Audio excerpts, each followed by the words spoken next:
told her that I hate her. So it's not like she didn't know. Like she told every single body. And this day, I love my mother. Yeah.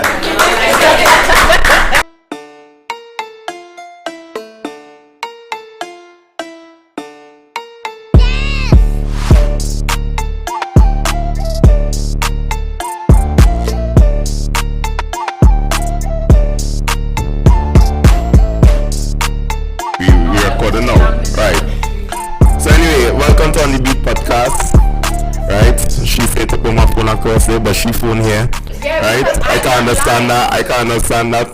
Welcome. You not live? You watching our live? Well, don't worry yourself. Everybody live here right now, right? Anyway, we welcome the ladies of the team, right? Because the fellas watch me, the fellas ducky today. The fellas ducky today, right? I just love how we vote. I keep saying this. We vote and they decide, you know what? We're not coming. And they were the first to vote. Yes. Anyway, we're gonna talk about pick up the mic, right? Pick up the mic. So in other words, we're gonna play a little game. We shall have a 25 cents or something and flip a coin or something, but anyway, that's a small thing. We go in and do pick up the mic. And when they pick up the mic, they're going to tell a story. And yes, we could question them on the story, right? You understand? Not in detail, they not to go in detail, but something that will benefit the audience out there on why you're telling that story then, right? So let me see. Who is the first one?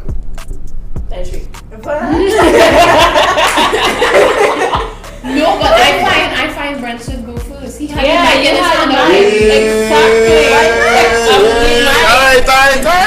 I go pick up the mic. Right. Or they want a fun one, a sad one, or what they want? Surprise us. How much stories you could tell? You could tell one or two. It depends on the length of the story, you understand? Alright. You want two? What two? Alright, a fun one. A sad one. Let's start first so we can get it fun. Yeah, right. But I feel like if you go in now, if you're telling two stories, you should start now and then end we off with the happy story. Okay. The happy story, alright, that sounds good. So here's the start story, right? I'm going to try to be quick as possible. What you mean? Once upon a time, there was a 6-year-old kid called Brent. And his father asked myself and my siblings who want to go with him. So I raised my hand. Yeah, and I said, me, because I thinking we're going for ice cream now, right? I thinking we're going for ice cream now, right? Exactly. And but unfortunately, when I realized it's actually he was saying who want to go and live with him, because that was the period when my mom and my dad would no longer be together. Right? And it only hit me like some weeks later when I'm not seeing my mom anymore. I ain't see my sisters and them anymore. So I was like, what going on? You know, I ain't getting my ice cream, right? Try getting food and things to eat, what those study at. And then through my sisters, they told me, okay, they tried to sit me down and put some sense to it and say, Dad and Mom getting divorced. And kind of traumatized me. I started praying as a little child, you know, and saying, you know, if there's a God out there, let my family come back together, because I did like family now. Family was a real good thing. And it never happened. And I grew up with that kind of hatred in my life, and I did everything that is wrong under the sun because of it.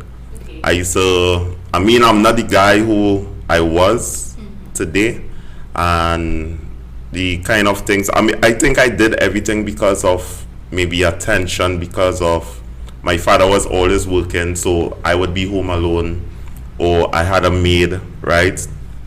And it had one day I fight with this maid, and she called police for me, and my dad reached home in time for when the police came.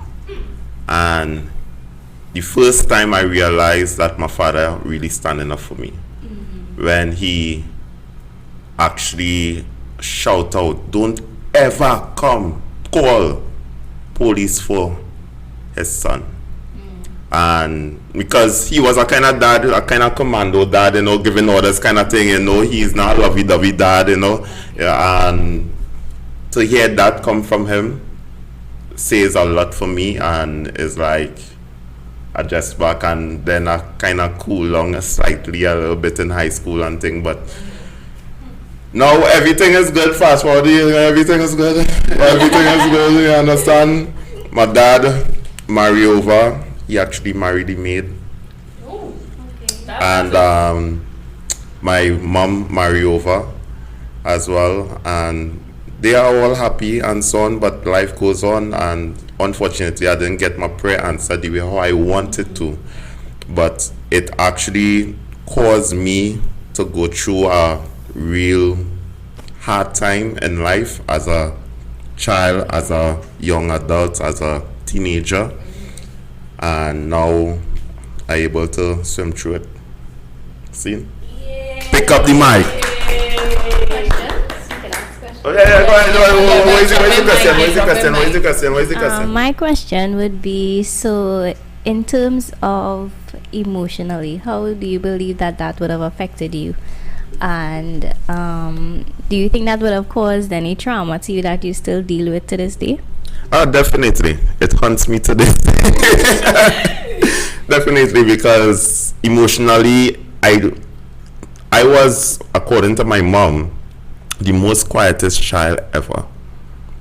And now look, watch, I can't even stop talking now, right? But I was the most and shy child. And because of that, it felt like you had to go into survival mode. And it ended up changing who you are. And that was just a down factor right there. Does it impact me today? Yes, because a lot of people know of the story. And sometimes you are classed as the story, because sometimes, for example, when people say, hey, it's singing just like your father, boy. Even though they meant good, because he's a popular guy, even though they meant good, in my mind, I just don't want it. I just want to be me. I just want to be known for me. And yeah, that's the to answer your question. I have a small question. What is that? Even though it didn't end up how you wanted it, right? Do you still feel happy for your parents? Yeah. Well, I get mature now, so you have to.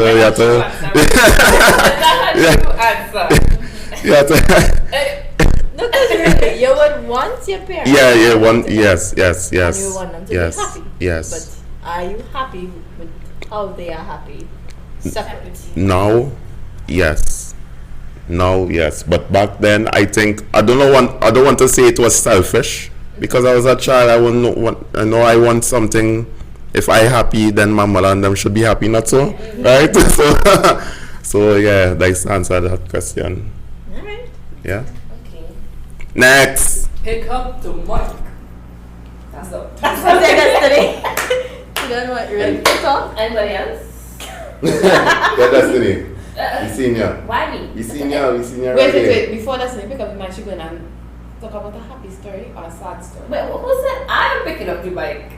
Because you were volunteered. You see what you I was never You're the outspoken one. I outspoken. Okay, I want a happy story or a sad story. Give I like you a this, happy. but a real happy story. Yeah, give you a happy. Who said that? Give you a happy. I say I feel so. A happy story? It's not really happy, you know. Alright, give it Give the it moderate. this one. Give it the moderate. Pick up the mic though. Okay, this one? Yeah. Alright. A happy one on the say. Whichever you feel. Yeah. I'll go to a sad one because that's the one I have right in my head. It's basically kind of something compared to Brenton with growing up as a child, having a hard childhood and coming out of it, getting mature now to understand things that you didn't understand when you was younger. So when I was younger, long story short, I used to live with my mom and dad, and they separated, they got divorced, Right. and I didn't know nothing about divorce, nothing what divorce even meant. So all I know, I was took by my mom and I started to live with her, and well, this is very deep and I have no problem sharing it. So it's a kind of uplifting story, so I don't mind sharing it. So my mom is up to this day still an alcoholic, right? So we didn't really have, anybody wasn't really supporting her with it, so it didn't have no cousins or family members to really reach out. I mean, they used to, but not to the point where normal families would actually come and intervene and, you know, study if the child are right, you know, the mother's like that and whatever. The only person who was really there was like certain cousins and like my dad. So I get a little older, like 2 years later, I turned 6 or 7, I believe, and things was happening with me and my mom. We never used to get along good. We always fighting when knife was being 6-year-old child fight. Okay. Listen to me. I was fighting for life. Alright, anyways, like we started to fight and whatever, get older, get a little stronger, get muscles in the arms and thing. And it became even worse where knife and thing was being pulled and whatever. So having to deal with that and still going to school, and I think I started secondary school, and that's where things gets worse. Where I had more responsibilities to do because I joined one set of sports, and it was waking up early every week, having to do this, having to do that, and having to deal with home as well. And I started to think different. You know, growing up like that, and I was around my father, and I just with my mom, and getting no love from my mom, no love from me. And as a person, I don't reach out to anybody. So I started to think different, and I started to hate her, like real hate her, like hate where I was praying things used to happen to her. And that's wrong up to this day. I mean, I live up to this day. I take it back for all the words that I say, all the prayers that I try to pray for that girl. But anyway, that woman. And because she changed me. I was this happy child. I was always happy, always outgoing. And then suddenly I started to have this rage in my heart, hatred in my heart towards everyone. No one didn't do me nothing, but I started to have a hatred in my heart. Suicidal thoughts, depression, anxiety, everything that could go, that's what I could think of, I had it. Because of her, and I started to blame her. And I wasn't really watching that it's not really her. It's the alcohol that's causing her to be like that towards me. You understand? Maybe not, but she had a choice that I come out of it. But it was so bad, she couldn't have come out of it, and I didn't know how to bring her out of it. Yeah. And an incident happened, long story short, 2 weeks, not 2 weeks, like maybe 2 weeks or 3 weeks ago, where I was rushed to hospital, and the only person who was there was my mother. Was my mother from in the morning straight to the evening. I mean, I come home the next morning. She couldn't have stayed through the night, but the only person who was there for me was my mother, sitting down talking to the doctors. I mean, I'm 18 years, so she don't need to be there to sign or anything like that, to give any answers or anything. And she told the doctor, no, I'm staying here with my daughter. That is my daughter, and I want to make sure my daughter is good. I begged her to go. She did not want it to go, and that really make me feel good about her for once. After so much years of hating her, I even told her that I hate her. So it's not like she didn't know. I just told every single body. And this day, I love my mother. Yeah. So that's what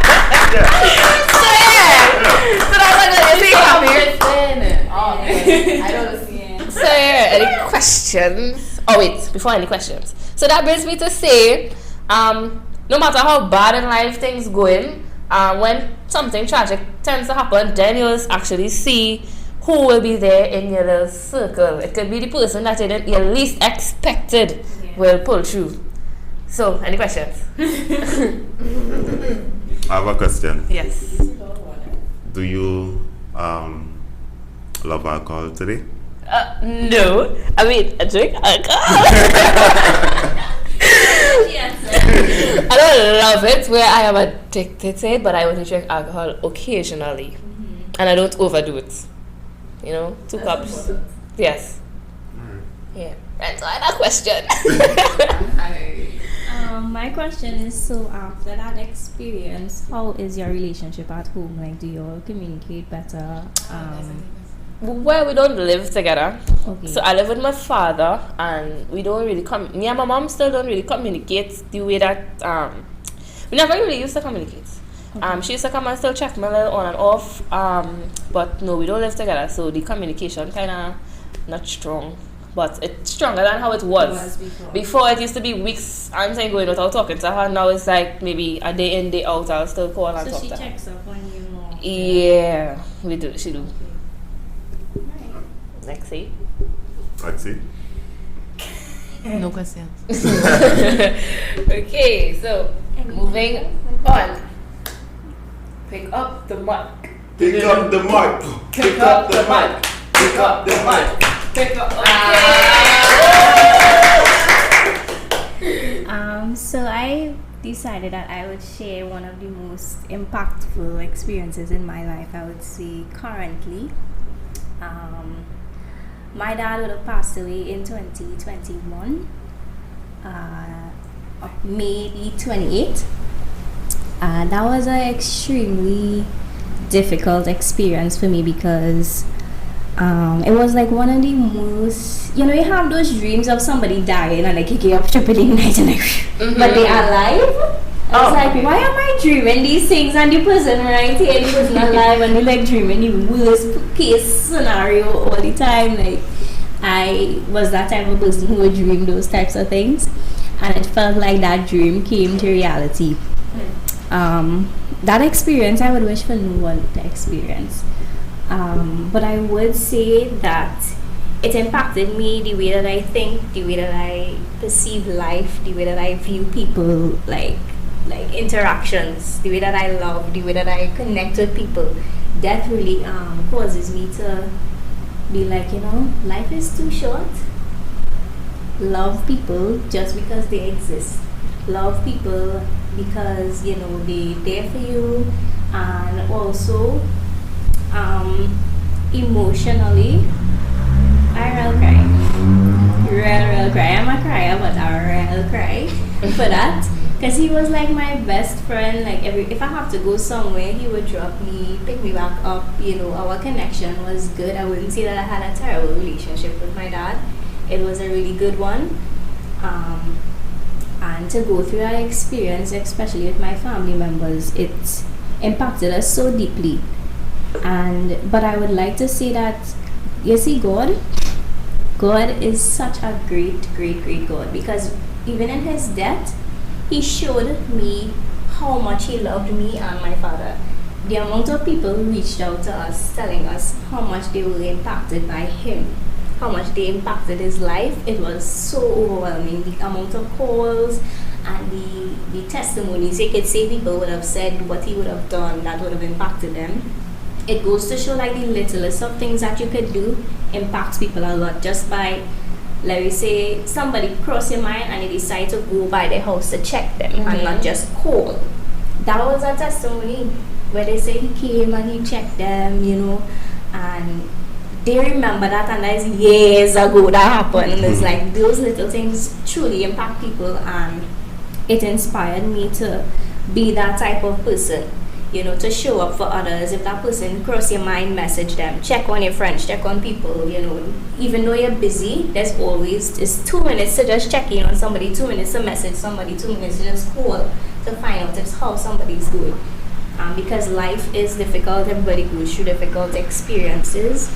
And the blessings that God would have given to my family in that difficult time, I don't even know how to explain the blessings that God would have provided, finances would have provided, that form of peace of mind, the way that people would be impacted by death. I don't have that type of response. It's like I have that peace, but yet I'm still grieving through this entire process. But I have that peace of mind, I have that understanding that, okay, God will work it out. He's in a better place, and I can continue with my life.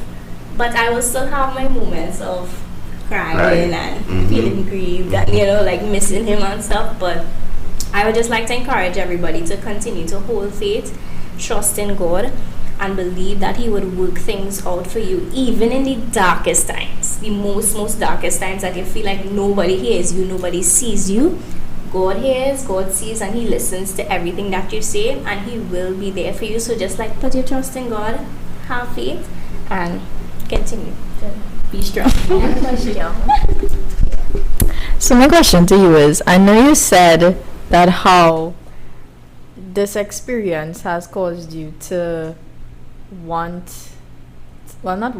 but has encouraged you to love everybody, right? How And how is that specific to people like, I guess as the Bible says, your enemies or people that dislike you? That is an extremely great question because in work I could actually give you a story. In work, Story time. I had a supervisor who was really, really. Be careful here. She was really difficult. I got that job in November last year, so he would have died in me, right? I got that job in November, and I decided. I said, you know what?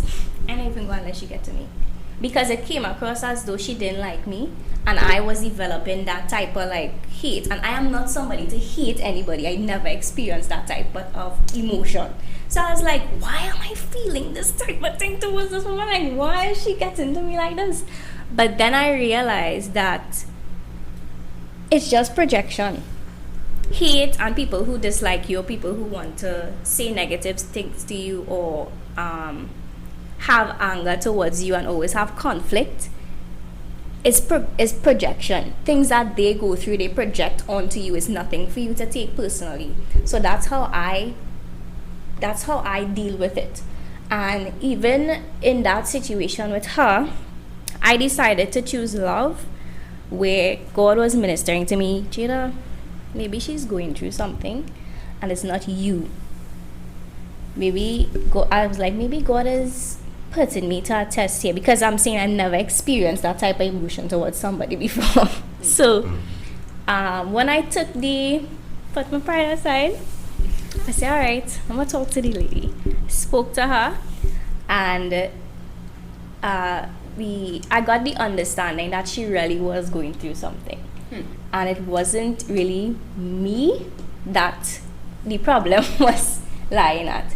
It's really them going through what they're going through. And when you look at it in the lens of that, that's where you could have grace for people and you have love for people. You understand. Sometimes when you yourself too, when you have a bad day, you just show up smiley. Not really. Sometimes you might project onto people and you may not intend to, but you do. So that's how I try to practice loving people. If that answers your question. Yes. It did? Okay. Okay, I have a question. I don't really need to talk that loud, but I know you say you're still grieving, but right after his passing, you think you had enough time to fully feel what you was feeling? Well, I was home.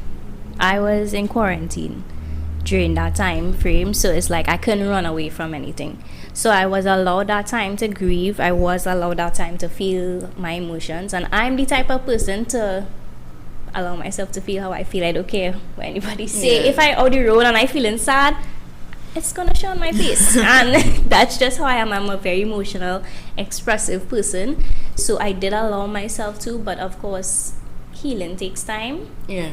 So, and grief takes time. I had a lot of people, like my mentors and stuff, who would call me every day and allow me to speak, just to talk and just be a listening ear, which is something that I'm so grateful for, that they were there for me in that difficult time, and I was allowed to say how I feel, talk stupidness. 1 minute I'm laughing, next minute I'm crying my eyes out. But yes, I would say I was definitely allowed that time to grieve. Follow-up question. So for those who don't have mentors, because remember we're trying to reach the young people. For those who do not have mentors or didn't experience this thing during COVID, which was the time you got, what do you think they could do for themselves? For like grief? Yeah, because well, it don't necessarily have to be for somebody dies, because grief could come in different ways, and it could be for different instances. But yeah, what do you think they could do to help themselves? I would definitely say you would have to reach out. You have to put your pride and put your ego aside and not say, well, nobody care about me and I don't want to reach out to nobody because you don't want nobody to know your business. Or you feel like if people will see you as being weak for going through whatever it is you're going through, you need to reach out to people. Even if it's your teacher, you would have that intuition. I believe we all have that intuition, and you could pray and ask God to send somebody in your life that you could trust. Send somebody in your life that you could share your story with, that you know they wouldn't backfire and go and tell your business. Because that would just cause it to get worse. Ask God to provide that person. Also, God is there for you to speak to. Learn to pray and learn to reach out to God and ask Him for that peace. Ask Him for the understanding of what to do. Ask Him to guide you. Of course, even though God is there, you're going to go through whatever it is you're going through. You're going to have the emotions because you are human. You're going to have those times where 1 minute you believe everything would be okay, and then next day you're like, wait, God ain't here. Like, you ain't seeing anything happening. You're praying and nothing happening, but you have to ask God to give you that patience as well to go through that process, whatever it is you may be going through, and ask God to heal your heart. But having somebody there that you can speak to is truly important.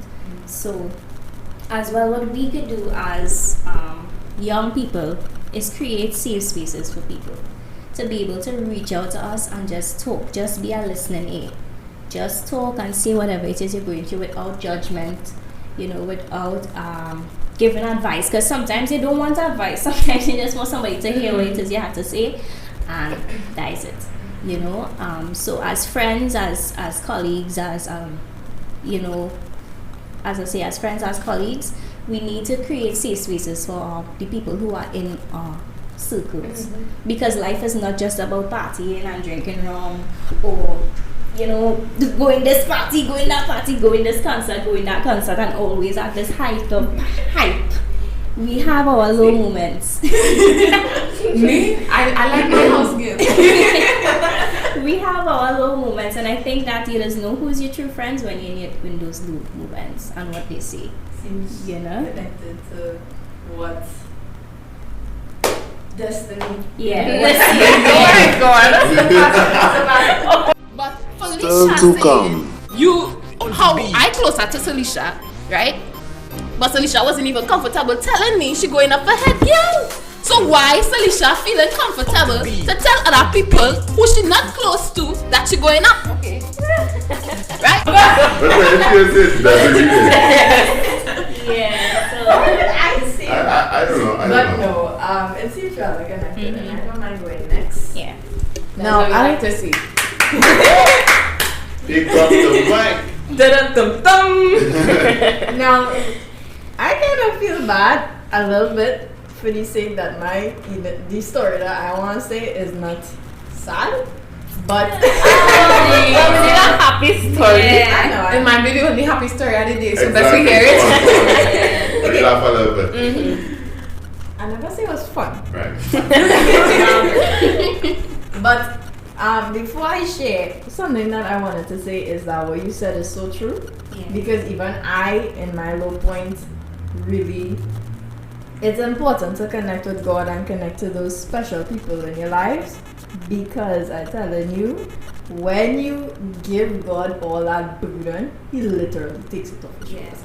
It lifts physically. I can tell you that from experience. And then God sending people in your life that is so wonderful, that is for not only for listening but also for advice, but it's also dependent on what you would want. If you want someone to just listen, or if you want someone to speak to, just listen to.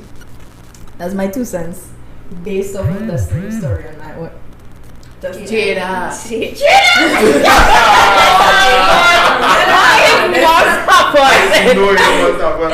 Now that's something normal for me. I hope Brandon watches. Oh my God. Alright. My apologies. But for my story is the story of how I ended up being second in command in my school. That we like to hear. So currently I'm in Form 5. I'm the youngest one here. I'm in Form 5 and I'm the vice head girl of my school. And that came rather randomly to my surprise. So in the beginning, I did not want to be a prefect at all, because I was a prefect in primary school, and then all this fun stuff that we could have done that was against the rules, I could not do it again. So I'm like, in secondary school I want to bend the rules still, so let me just do it cool. Then my form teacher sent on our chat the requirements to be a prefect. I watched through it and I'm like, these majority of these things fit me though. Why? And then I'm like, do I go through it and try, or do I not go through it? And I'm like, ugh. So I say, okay. First I ask my parents and all kind of thing, and they're like, go ahead, do it. Okay, fine, I will try it. If I get through, praise God. If I don't get through, me and business. I should still bend the rule a little bit. So I wouldn't lose if anything happened. I go through, and how my school does it, we do it like a job interview. So we have to have like a cover letter and a resume, and then we get interviewed. Wow. Then we get interviewed by the teachers and all kind of thing.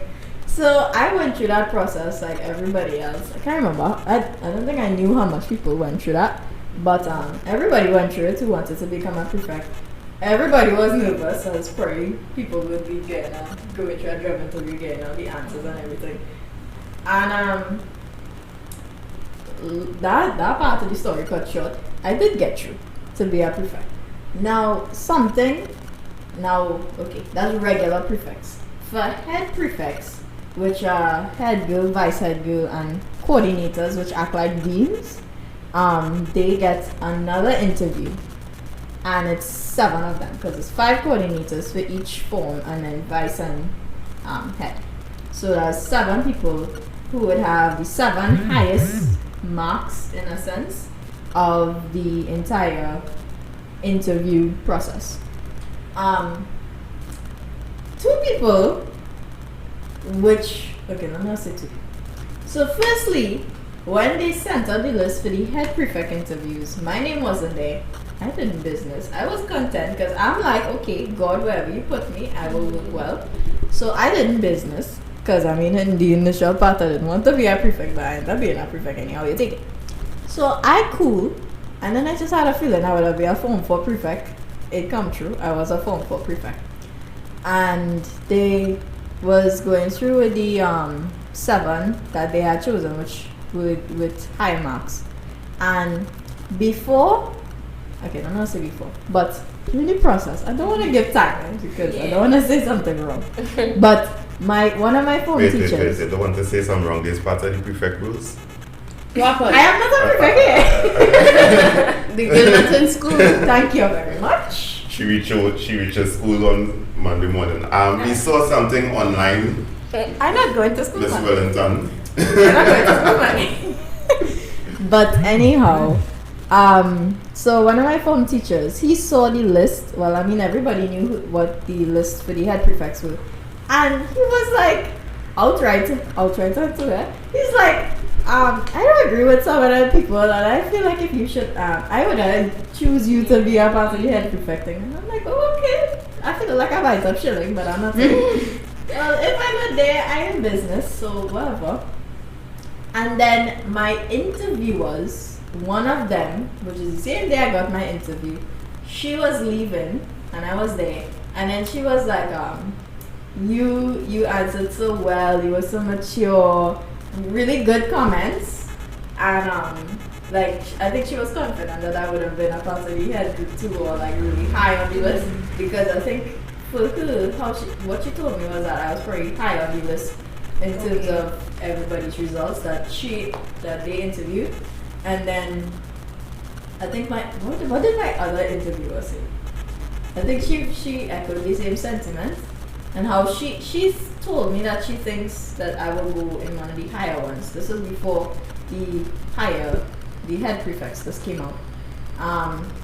And then fast forward to when they actually had the interview for the head prefects. That day, it was a normal day, and it was lunchtime. All of a sudden, I hear my name on the PA system. I don't hear my name on the PA system for nothing. Yeah. So I'm like, okay, what is going on? The only time I remember hearing my name on the PA system was when my father came to give me something, and I knew he was coming. So I'm like, okay, I'm nervous now, and when I'm nervous, I tend to get really giddy in a sense, so I start to laugh uncontrollably. Okay, I'm like, okay, what's going on? Tell me what's going on, because I'm really confused here. So that's me. I go to the office, one of the ladies in the office, she's like, "You don't have an interview today?" I'm like, "No." I'm not a part of the head prefect to this. And then she was like, "Your dean called you."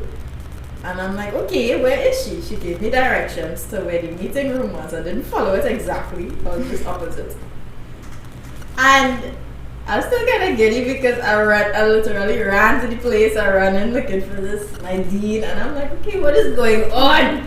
And then she calls me and I actually ran to the door and I see who it was. One of my teachers who was an interviewer.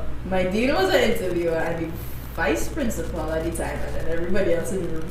It's like, as I entered the room, it's like, okay, professional. So I changed my mood and everything, and I was calm now. And then it's like 2 seconds before this interview, there's like, okay, you're going to be a part of this head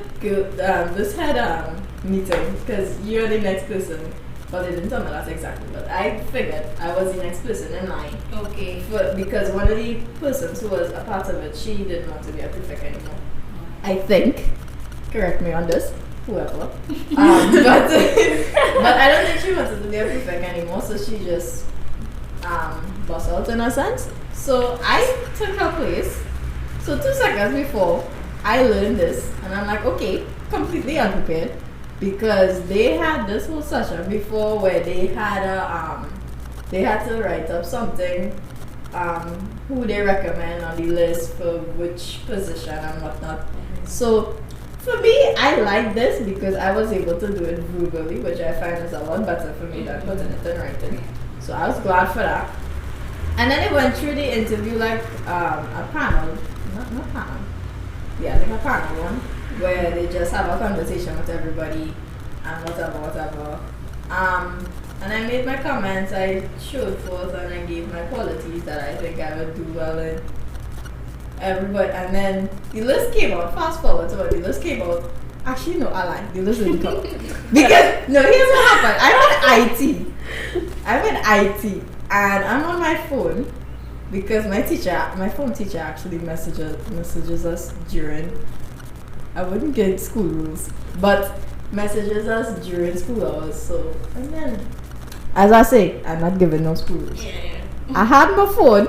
The teacher was there. For those who go in my school, the teacher was there in class or whatever. And I see this message pop up. I'll check it. I wonder if can I get it? I want to see if I can get it. Let's see if I can get this authentic. Oh, she password is like 1,000,005 numbers. Oh gosh, man. This No, it's not. It's 13 digits. 13 digits? 13, 14, somewhere so. She don't even know. She don't even know. Hey, gosh, My man. password is 4 numbers. I don't even remember it. That's the point of having one that is so It's probably long. 1, 2, 3, 4, 5. No. 6, 7. It's have all the thing. That all the But- numbers. I mean, at that rate. Okay, so here it is, right? So now my form teacher, the other one, she is a Spanish teacher. She's like, ladies, screams. I'm like, senora. I'm also in IT class. Well, I didn't say I was in IT class. And then she's like, buenos dias, Desiree Wellington is our vice head girl. I was shocked. I'm like, okay. Wow, and then people messaging too, like, hey, big up you or whatever. And then also somebody's in my form class who's in my IT class. She's like, where Desiree? And I'm like, hi. And she's like, hey, congratulations. And then I showed my friend, one of my best friends, she's also in the class, and I literally get up and hug her through the class. And then Sue was happy as well. He was like, there's always either head or vice head, there's always be in my IT class. So, and then my form teacher was also like, hey, keep it between us. And I'm like, okay, us and my IT class because they don't know. Oh gosh. But really, what do I want to say? Moral, right? That's what I was gonna say. Moral of the story: be content, be humble, and basically trust God because He will put you places where you belong. Yeah. Any questions? Nice. I know that was kind of long. Only Form 5s get to apply? No, it is actually started from Form 4s, but because of our situation as Form 5s, we don't start late. So, but you have Form 6s in your school? Yeah. Listen, all schools does have their different runnings. So they have their own process. Bishops have their own process. Whatever. There's have their what? own process. No, I know the school kind of split in three, right? The Form 6, the Trinity, and the Christians. So, I mean, so like they on their own side, they just do what they want? They have their own processes, their own classes, their own bands, their own prefects, their own everything. Oh, well, papaya. Yeah. So interesting. Other questions? Why feel so rude? I'm not ruling. Really Firstly. Secondly, it's not trust. I don't know why people did this when they figured it out. There's like, Your Majesty, and then my mother asked me something about red carpet. I'm like, the only thing I get it is what to do and not. And it's not Exactly. schoolwork, so I don't understand. And the thing is, I can handle it, but geez and ages. I'm not ruling. The question is, right? Did you play the role of a vice? Was it a vice head girl? Right. Did you play the role of a vice head girl prior to getting the role itself? Because you know, it have people who just be about the school, doing what I had to do. That was you? I would say so because I don't think I would have been recommended otherwise. Also, they found that I was rather adaptable, which is something that I did say. Like I could have worked with any form. I could be up and bubbly with Form 1s. I could be hard and strict with Form 5s, Form 4s. So I guess I was able to work with anybody, almost anybody, everybody. That's Difficult nice. people as well. Those who know, if you know, you know. If you know, you know. Goodness. I was a difficult one, so. No, I showed it. I thought you was about to say true there, No. no? There's a difference is a difficult man. Difference. Exactly. Right, I was pick about to up be the hurt. mic, pick up- I already in my hand. She picking up love. Yeah. I Exactly. wonder why she's the last though. Because I put myself last. So interesting. Okay, it depends, right? So I probably last because I given options. Mind you, every story I tell with passion. So whatever I choose, we go in passion, right? So it had 2 short stories, and then a long-ish story. So it's 3 stories again. No, you're getting an option. They want the 2 short stories or you want the long-ish story. Much time you had then? What kind of story tell them? Yeah, it's When you have to leave about It's a mixture of a lot. yesterday? 12. Yeah. It's a mixture of a lot. I'm going to tell you. It's your choice. Is that surprise? Yeah, it's a I surprise. so the 2 short stories is a funny story. I will ask you a story. I'm not going to tell you. You have a choice. Oh my, well, the 2 short stories. We're going to have faith with us. 2 short stories. 2 short stories. Alright. Nice. Right, before I tell my 2 short stories, the long story was about a fake friend. A fake friend? Yeah. That was the long story about. But seeing that I choose the 2 short stories, we're going with that. Yeah, a fake friend song, you know. No. Okay. Alright, yeah. Okay. Alright, this short story was one story was about I was going through my mother. But I just told all 3, yes? I'm chill. Because I see some I will finish in time. You'll finish in time? Yes, now stop. If you keep talking, I will finish. Go. Right. We need to, Hey. can you please give us some You see, I had coffee time. here, please? Anyways, so the first story was the other day. I was going through my mother. She's have like documents of each of us, right? And I was going through it because I wanted to get my birth certificate to print it out so I could get my learner's permit. I'm legal to go on the road now. You have your license? A learner's permit. Oh, okay, alright. Yeah, because that's legal enough to go on the road. Right. Anyways, so I go into it and I see like this envelope. I say, you know what, let me open it. You know when you watch something of your younger self, you just be like, that was really me, boy. So it was like this page out of my diary. I don't know why I'm doing with a diary. I was probably in primary school. Right? And in the diary, I talking about the 2 boys, some 2 boys I like.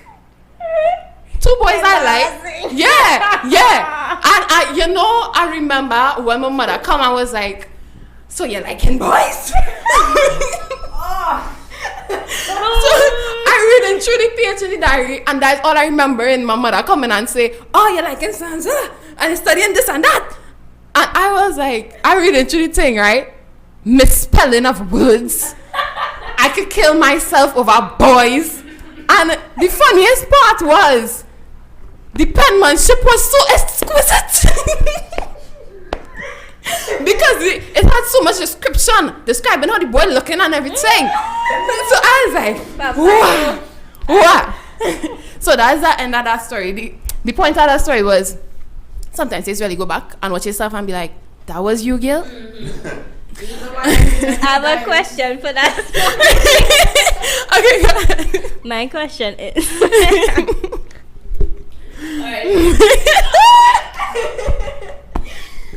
I would say that same thing and the level of embarrassment. No, for real. Like I share the same sentiments because you're like, what was I thinking? Sorry. That's all. Do not make diaries. Clearly. And we need to hide for our future children. We need to, like, when we see it, just put it away. Yeah. Pretend like you don't know until you see something serious in the diary, you know? Yeah. They say until you see something serious. Because you know which part of the diary is, right? If you are a parent, if you see your child say, "I'm gonna kill myself," you're gonna ignore it. No, that don't mean the diary. Yeah, probably the diary you have a lock, or you know which part the key is. Something you know, you had to know something. Yeah. It's your child. You probably get in the book all kind of thing. It was Lisa Frank. Alright. Right. The next story is, so I was saying down one day I was home, right? And I see this message from this boy who just had to come to school. And I was like, yeah, how can I help you?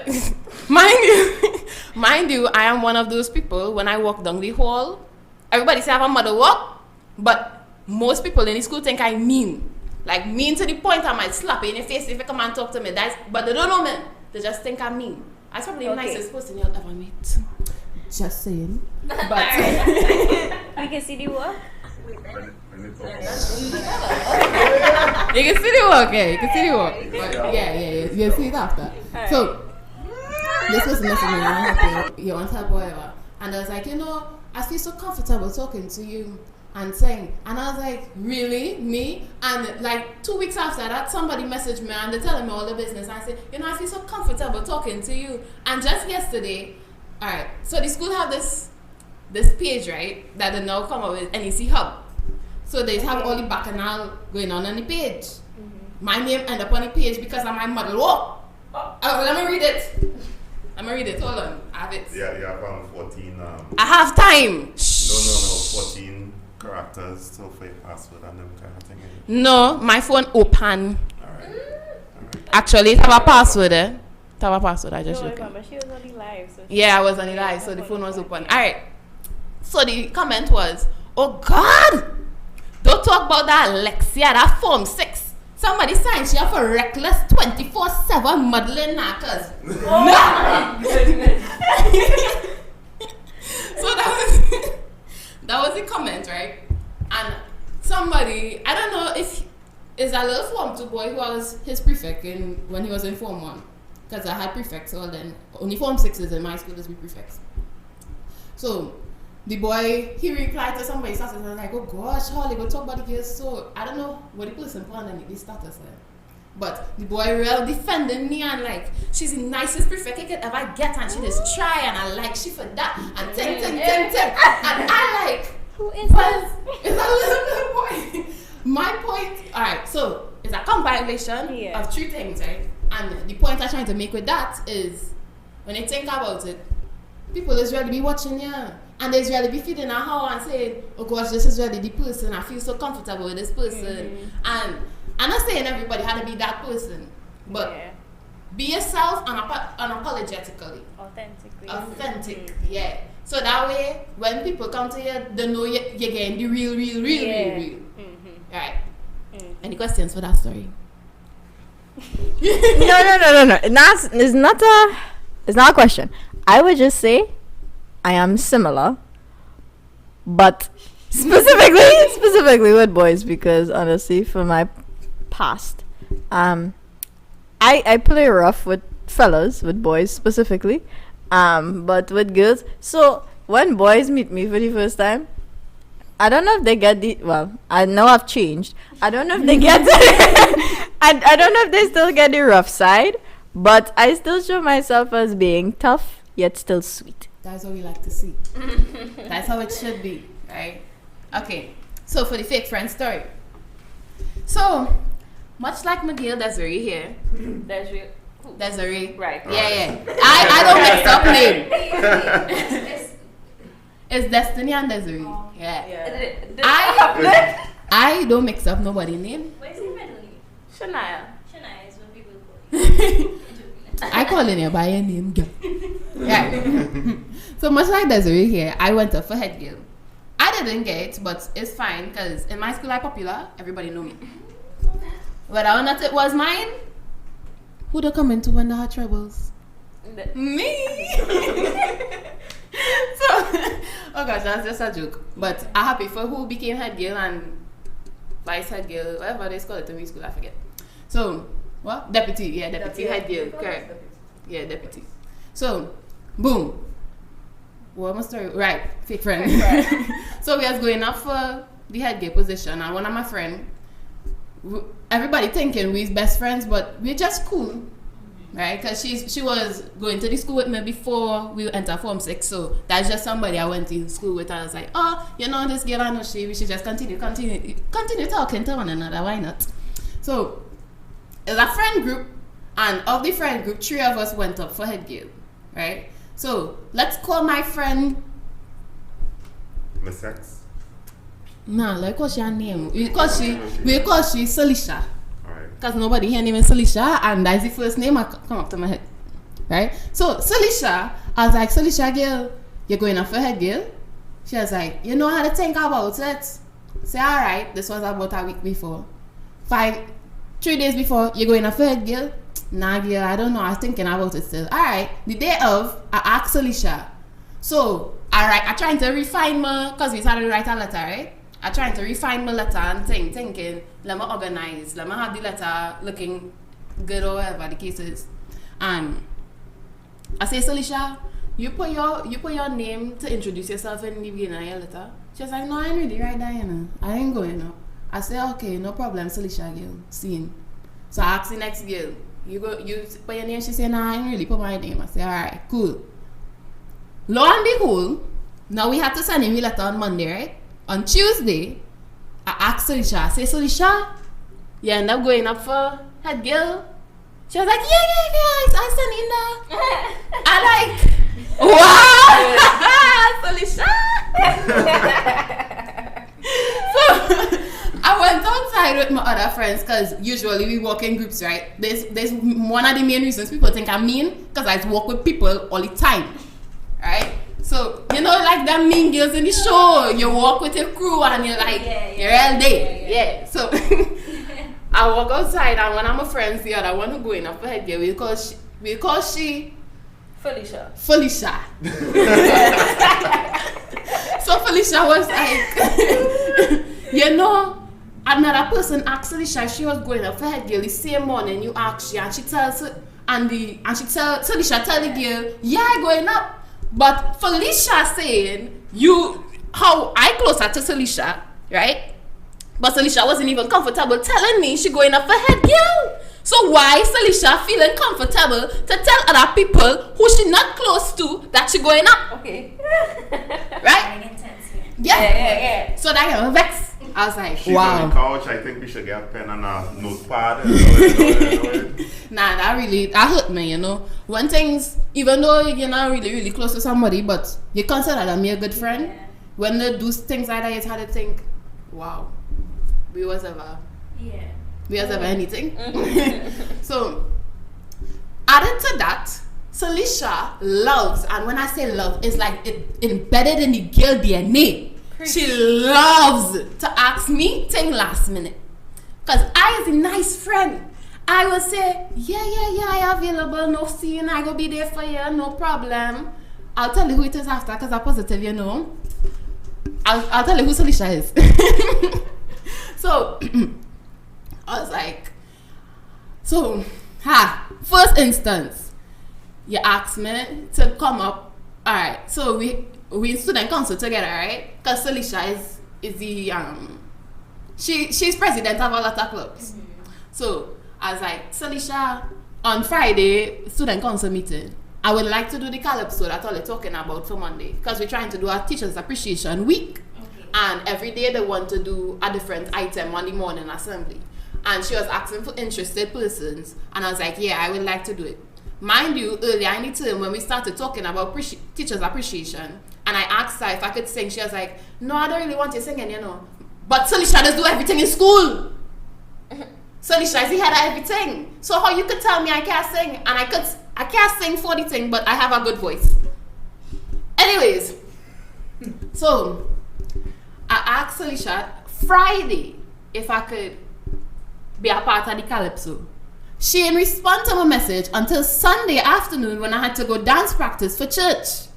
Right? I said, you know what, Salisha, girl? No scene, I will do it because I already said I was interested. I will go ahead and be a part of What's Nuts. I had to write the verse for myself for the calypso. She said, I'm go send you something. I say, okay, no scene, that's what I like to hear. I don't have to write nothing, I just had to practice the thing. About 2 hours later, you can write something instead. I said, no. I can't write nothing. I too busy, just send me something now. So the morning of, she was like, oh, we're not doing that. I saw a thing, eh? We're not doing that again, eh? Just saying. Dog, what? I was like, all right, Salisha, again, no scene. So she said you could do the prayer and the pledge instead. Okay. No. I as I said, I like to help out. But Salisha full well know when it had Form 1 orientation, I did the prayer and the pledge and forgot the two. In front of everybody. I say the prayer and the pledge and I like, I forget that. In between talking to the teacher, I forget what the prayer and the pledge is be. So Salisha not having problems with it and go still come and ask me. She having problems. First and foremost, I transferred to the school and ever since I transferred I learned nothing. I learned the prayer and the pledge. I don't believe I don't believe in what the pledge have to say, so I choose to forget it. Okay. Right. I choose to forget it. No, it's normal. The national pledge, I don't believe it. I don't believe in what it is. Like, listen to the words of the pledge. I feel it's very biased. So I went up there. What's political? Yeah, that's a different something. But Salisha, I tell you that I still want to do it and I miss a line in the prayer, but it was what it was. The main point of the thing is, right, Salisha like to abuse my kindness, right? And I don't get nothing in return. Like I bake Salisha a birthday cake because I just do my little thing, right? I bake she a whole birthday cake, make sure it tastes nice. All that time I vex at you, but I smiling and I feel like I was probably the fake friend and I'm sick of it. I was probably the one who fake because I vexing with you and then I smiling in your face. Okay, that's food for thought. And now I need to think about that. No, but the thing is, I don't know if I think to a point I could understand. Can anybody else? Amen. Yeah. Big man bread? Alright then. Everybody could understand at least a point in their life where it's like somebody took advantage of their kindness, whether it be for their personal gain and you didn't know, you didn't expect it, because I know there's a point in time I didn't expect when I don't know if this is taken advantage, but I felt like if my power was taken advantage of, because somebody took my power and put themselves over me, and they basically used my kindness towards them against me. Right. Get me. So I understand, and God will judge and be the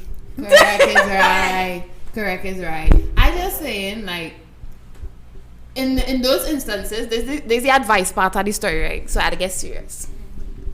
In those instances, sometimes you just really have to. if this is somebody you believe you're not going to look off completely, you just have to adapt to the type of person they are. I'm not saying change yourself, but I'm saying adapt. Like, for example, during the Teachers Appreciation Week, I had to do a monologue in the morning assembly. And the monologue was based off of the songs that they singing inside assembly, right? And Salisha decided to switch up the songs. But I didn't. Yeah, she switched up the songs. Like the order of the songs, she switched it up. But my monologue was supposed to start with the first song. Like, it was supposed to flow from the first song now. So, say the first song was The Climb, that would have been the start of my monologue. The Climb, da-da-da-da-da, rattle off whatever my ideas were. And the night before, I was like, you know what? Let me do write a monologue. Because let me just write points. And it turned out to my benefit because she switched the songs. She changed the order. So, after that, I ain't saying to change your whole self, but adapt to the environment that you're in. That is work for work, school, even in your home life, it is work every way. Adapt to the environment that you're in. Yeah. Anybody have anything else to say? I would say that I don't think it was being fake. I think it was being your genuine self. Even though you're upset with somebody, you still care about her, you still appreciated and valued her friendship, so you would still go the extra mile. So I wouldn't say that it was being fake. It was just still you still value the friendship, so you was doing anything that you could to keep that bond. But you had to realize when people don't reciprocate, right? I don't even know what to say. My suggestion, although you should learn to adapt in certain situations, learn to detach yourself as well. Correct. Because you can't be in a relationship, whether it be friendship or whatever, and people taking advantage of you constantly. They don't feel remorse for it, and they don't apologize, and they keep on taking advantage of you. Although you may want to keep it, it's better for you to detach yourself than to try and fix it. Or to try and be your authentic self and have conflict with that person. So learn to adapt and learn to detach, but have wisdom in which one you're doing for which situation. Because you could adapt and then things get better because they turn around, or you can detach and both of them go all the separate ways and both all the hunky dory. Nice.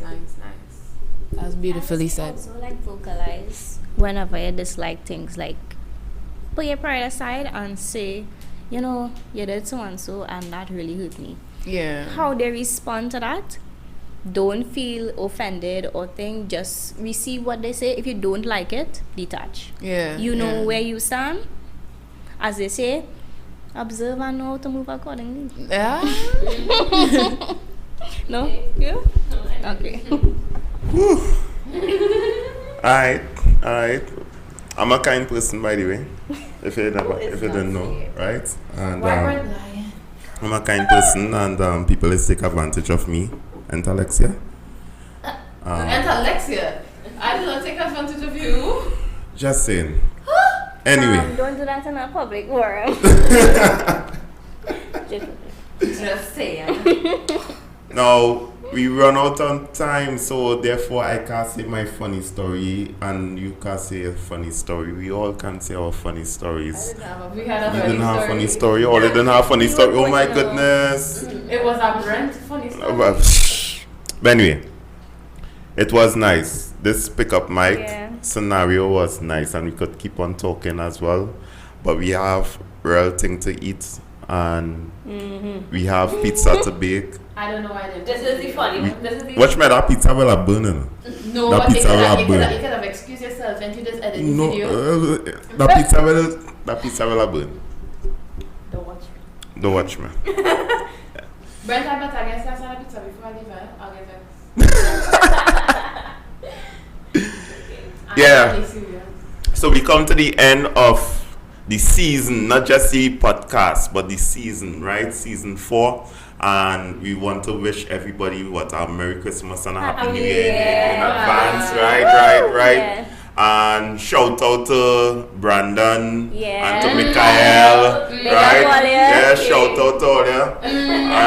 And I know all you're feeling, you know, kind of down that all you can make it and so on. The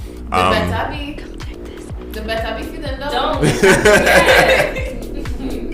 Right, but they have to make up first, right? They have to make up first.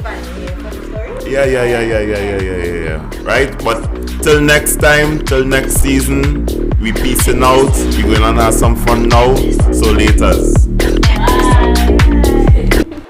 Come check this.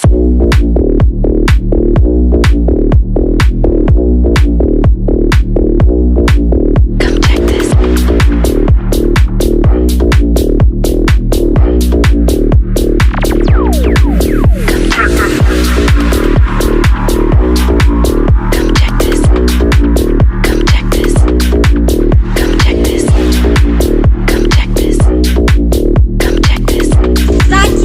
Listening to On The Beat podcast.